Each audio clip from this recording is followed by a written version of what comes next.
Weather update tayo mga kapatid, patuloy ang nananalasa o humahagupit. Ito pong Super Typhoon Nando dito sa itaas na bahagi ng ating bansa. Kanina pong alas 3 ng hapon, yan po ay naglandfall na dyan sa area ng Panwitan. Yan po ay isang isla dyan sa may Calayan at Cagayan na parte po ng Cagayan.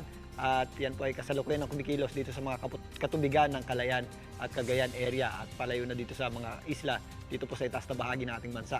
Ito pong Super Typhoon Nando ay may taglay na lakas na hangin pa rin na umaabot sa 215 kilometers per hour na lakas ng hangin malapit sa kanyang gitna at kung minsan may mga pagbugso ng umaabot sa 295 kilometers per hour na lakas ng hangin. So mapaminsala na po niya na at destructive, lalong-lalo na sa agriculture at infrastructure. Kumikilos po ang bagyong Nando westward sa bilis na 25 kilometers per hour.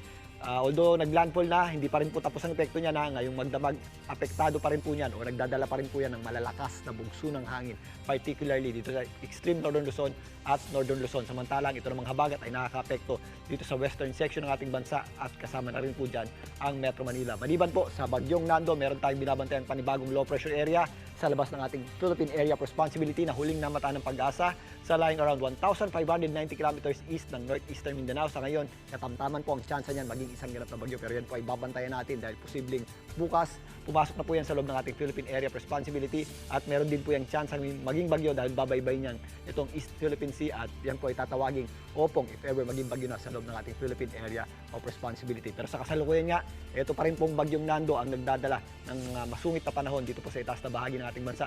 Yan po ay maaaring makalabas na ng ating Philippine Area of Responsibility bukas ng tanghali.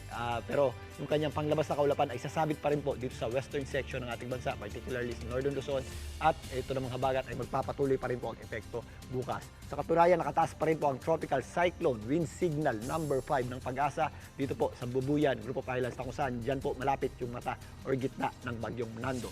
Samantalang Signal number 4 naman tayo dito sa area ng Batanes at ito pong southern portion ng Batanes nga at Cagayan. Ito pong itaas na bahagi niyan maging dito sa itaas na bahagi ng Ilocos Norte. Samantalang Signal number 3 po tayo dito po sa mga areas ng Batanes o natitirang bahagi ng Batanes, Cagayan, Apayao at ilang bahagi o natitirang bahagi ng Ilocos Norte. Again, ito pong mga areas na may signal number 3, lalong-lalo na yung number 4 at 5, yan po yung ating malalakas o yung ating, dyan po na natin mararanasan yung destructive o malalakas na bugso ng hangin na directly associated sa bagyong Nando. Samantalang, signal number 2 at 3, 1 naman ang nakataas dito sa natitirang bahagi ng Northern Luzon at malaking bahagi ng Central Zone. Dito ramdam din po natin yung breezy at kung minsan, meron din po tayong mga gusty o pabugso-bugso condition. Samantalang, dito sa Metro Manila, yung ating mga pagulan ay epekto po ng ating habagat o southwest monsoon. Again, mag-ingat po tayo dahil halos buong maghapon hanggang magdamag, hanggang bukas pa po yan, meron tayong mga paminsan-minsang pagulan dulot ng habagat. At kung minsan, meron din po yan kasamang mga pabugso-bugsong hangin. Kaya doble ingat po tayo, mga kapatid. Yan muna latest sa ating lagi ng panahon. Muli ako po ang inyong Weather Tito Alvin